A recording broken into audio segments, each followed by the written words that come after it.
Here we go. Yes, so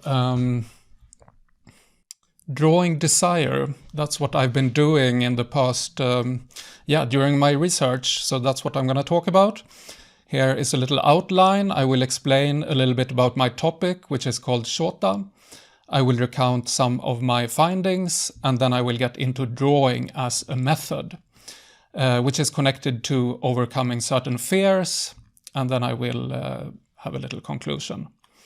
So shota, that is a Japanese comic genre that features young boy characters in sexual situations. And this is a genre that emerged from the amateur culture of so-called doujinshi. That is self-published comics which are created, sold, bought and exchanged at huge conventions in Japan. So the biggest convention, comic market, attracts over 500,000 participants twice a year. So this is a huge youth culture, you could say. But shota is just a very small part of this culture, and that's why there is very little known about it and about how shota is read. So that's why I spent my master's research studying shota culture. And my core finding after doing fieldwork in Tokyo and Yokohama in 2019 and 2020 was that some people used shota to sort of rewrite the script of their past.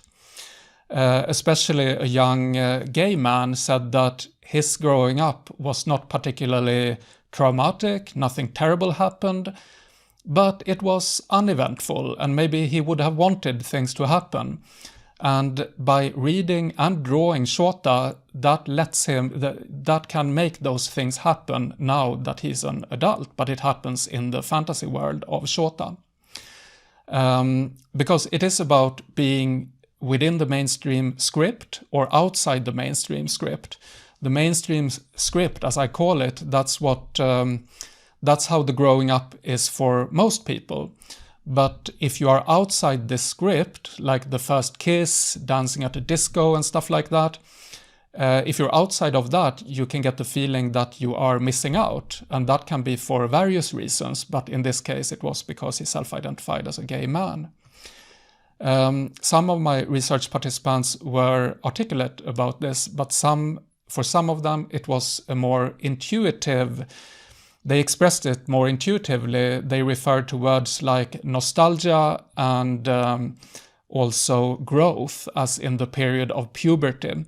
So that was the sort of magic past that they tapped into by reading and drawing shota.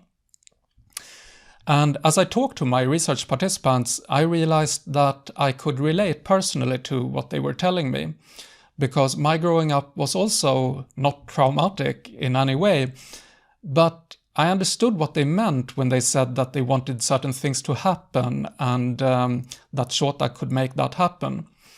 So what I did was that I followed my research participants' example and started to draw shota myself to see if I could experience the same thing.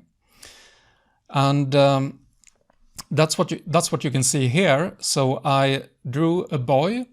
I created a boy, and he was pretty much the opposite to myself. So this is a sporty, muscular, cocky boy. And as I drew, I realized that maybe I have simply drawn the boy that I would have wanted as a best friend back then, but that I didn't have. And what I realized was that as I drew him and I placed him in various situations, I let him interact with other characters, and I drew his world. Here you can see his room in the background. It's like a dollhouse that you can populate with characters. I realized that it gave me an immense pleasure. I could get immersed in this drawing process for hours on end. I would forget eating. I would not notice that the sun had set outside and the apartment was completely dark. So that's how much I loved it.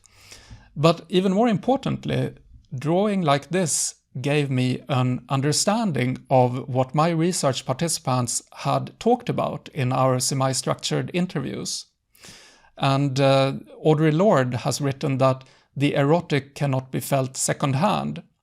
Exactly. So drawing as a method is not only a sensorial research method, but it's actually an erotic method that lets us experience firsthand what our research participants have talked about with us.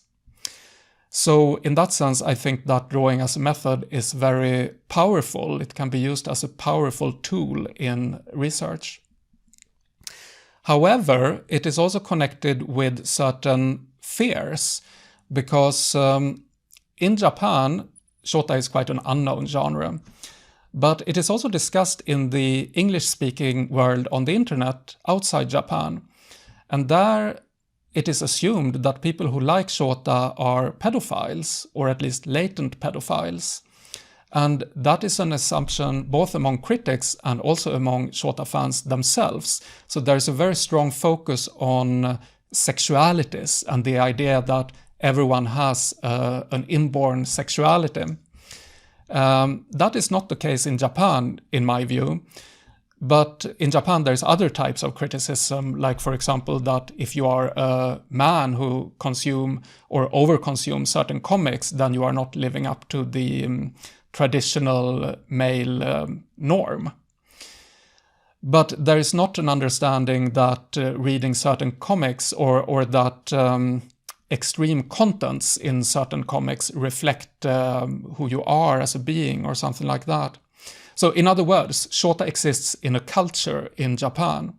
But when shota is read or misread by another culture outside Japan, that's when we get these surreal situations where shota can actually be caught by child pornography legislation. And this aspect of my topic is something that I don't want to focus too much on, because it has a tendency to steal the show, because it's so extreme when you hear about politicians and journalists who demand that Japan ban certain comics. But at the same time, I come from Europe, so it is important to be aware of this bias and deal with it in proper ways. I, for example, received legal counseling when I did my master's thesis through my university.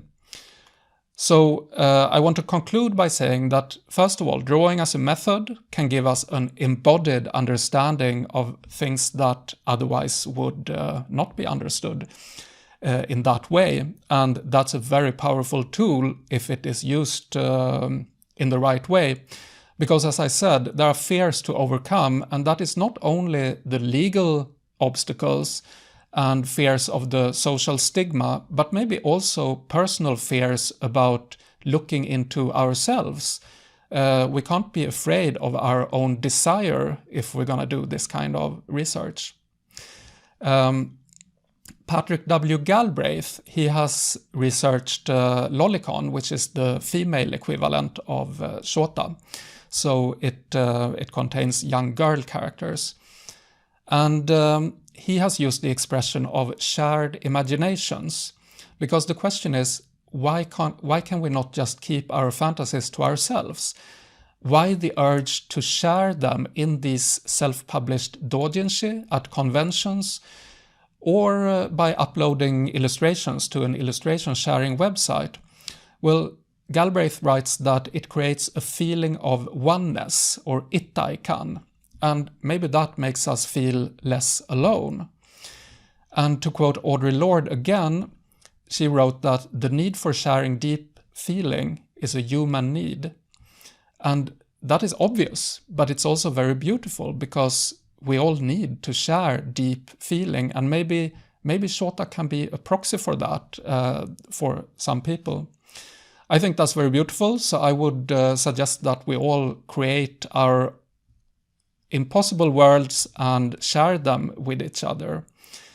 If you want to get in touch with me, here are my details, and I would be very interested in your feedback. Thank you.